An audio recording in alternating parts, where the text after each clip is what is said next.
This channel does not promote any violent, harmful, or illegal activities. All content provided by this channel is meant for an educational purpose only. এই মুহূর্তে breaking news, great eastern trading company দিচ্ছে festive sale offer. Lucky draw কন্টেস্টে পেতে পারেন গাড়ি, two wheeler, LED TV, electric kettle, mixer grinder এবং আরো অনেক কিছু। 65% ডিসকাউন্টের সাথে 20% ক্যাশব্যাক, এছাড়াও একটা ইএমআই ফ্রি, আকর্ষণীয় এক্সচেঞ্জ অফার, 10 কোটিরও বেশি উপহার ও ক্যাশব্যাক। এই সুযোগ হাতছাড়া করবেন না। আজই আসুন আপনার নিকটবর্তী গ্রেট ইস্টার্ন ট্রেডিং শোরুমে। খুশির 100 দিন কাটুক গ্রেট ইস্টার্নের সাথে। অনামিকা মণ্ডল যাদবপুর বিশ্ববিদ্যালয়ের ছাত্রী, যার মৃত্যুকে কেন্দ্র করে বেশ কিছু প্রশ্ন এই মুহূর্তে যাদবপুর বিশ্ববিদ্যালয়কে সামনে রেখে উঠে আসছে। যাদবপুরের পরিস্থিতি নিয়ন্ত্রণে বৈঠকের ডাক দিয়েছে বিশ্ববিদ্যালয় কর্তৃপক্ষ। আজ দুপুর 3টে সব বিভাগীয় প্রধানদের নিয়ে বৈঠক রয়েছে কর্তৃপক্ষের। বৈঠকে সহ উপাচার্য থাকবেন, রেজিস্ট্রার থাকবেন, ডিন থাকবেন। বারবার জেইউ মানে যাদবপুর ইউনিভার্সিটি ক্যাম্পাসে অপ্রীতিকর ঘটনা কিভাবে এড়ানো যায় সেই সমাধান খুঁজতেই আজকের এই বৈঠক। আমার সহকর্মী সুমন মহাপাত্র এই মুহূর্তে আমার সঙ্গে টেলিফোন লাইনে রয়েছেন। সুমন, এখনো পর্যন্ত এই বৈঠক সংক্রান্ত আগাম কি খবর পাওয়া যাচ্ছে? সুমন, শোনা যাচ্ছে না? কোনো কারণে বোধহয় যোগাযোগ বিচ্ছিন্ন হয়ে গিয়েছে। আমি আরো একবার যোগাযোগ করার চেষ্টা করছি। পিসিআরকে বলবো সুমনের সঙ্গে আরো একবার যোগাযোগ করতে। ততক্ষণ আপনাদের জানাই যে আজকে 3টের সময়, দুপুর 3টের সময় এই বৈঠক রয়েছে। যাদবপুর বিশ্ববিদ্যালয়ের পরিস্থিতি নিয়ন্ত্রণে বৈঠকের ডাক বিশ্ববিদ্যালয় কর্তৃপক্ষের।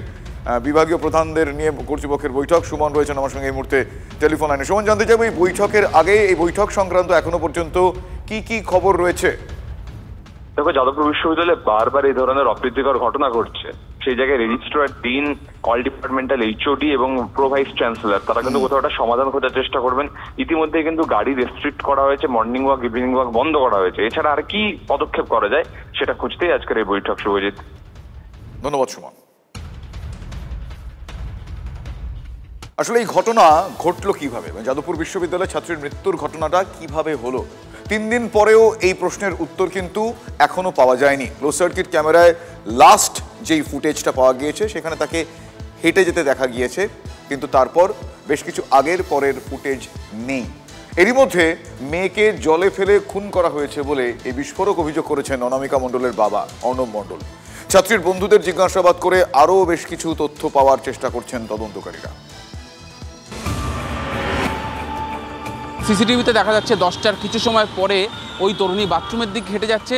ওই সিসিটিভিতে দেখা যাচ্ছে তার কিছু সময় পর, অর্থাৎ তরুণী বাথরুমের দিকে হেঁটে যাওয়ার কিছু সময় পর কয়েকজন তার ওই কলেজেরই তার দিকে, অর্থাৎ বাথরুমের দিকে হেঁটে যেতে দেখা যাচ্ছে সিসিটিভি ফুটেজে।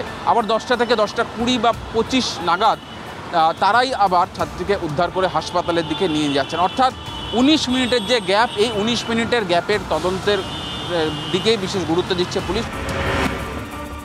কি ঘটলো এই 19 মিনিটের মধ্যে? কিভাবে পুকুরে পড়ে গেলেন যাদবপুরের ওই ছাত্রী?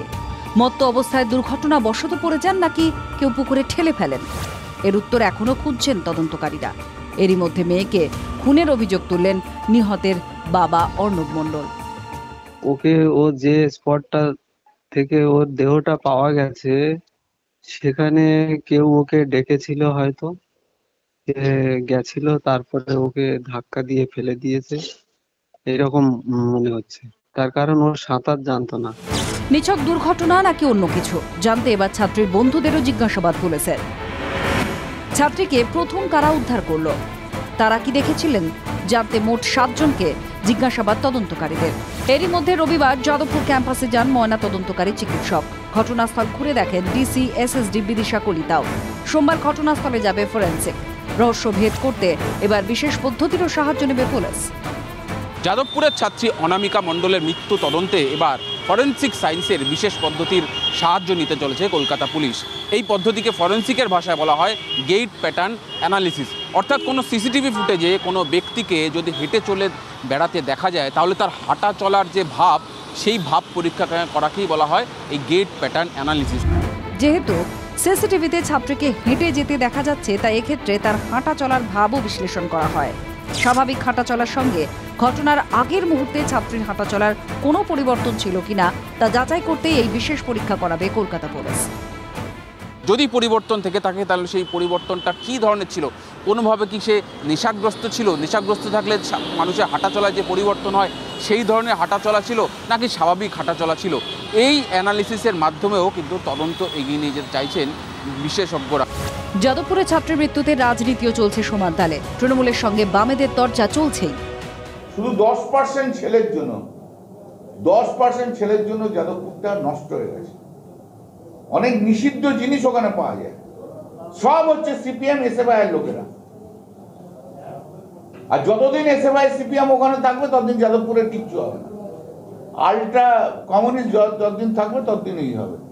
সব গাঁজাখোর, মাতাল, চরিত্রহীন। কল্যাণ বন্দ্যোপাধ্যায় কয়েকদিন আগে ওনার নিজের দলের লোকসভার চিফ হুইপ থেকে ডিমোটেড হয়েছেন। একটাই ভাল লাগছে, উনি এখন মহুয়া মৈত্রকে ছেড়ে উনি যে আবার একটু বিরোধীদের গালাগাল করছেন। এতদিন তো নিজের দলের লোককেই গালাগাল করতেন, এখন একটু বিরোধীদের থেকে নজর টজর ফিরেছে, মানে ঠিক আছে, এখন এইটুকু দেখে ভাল লাগছে আর কি।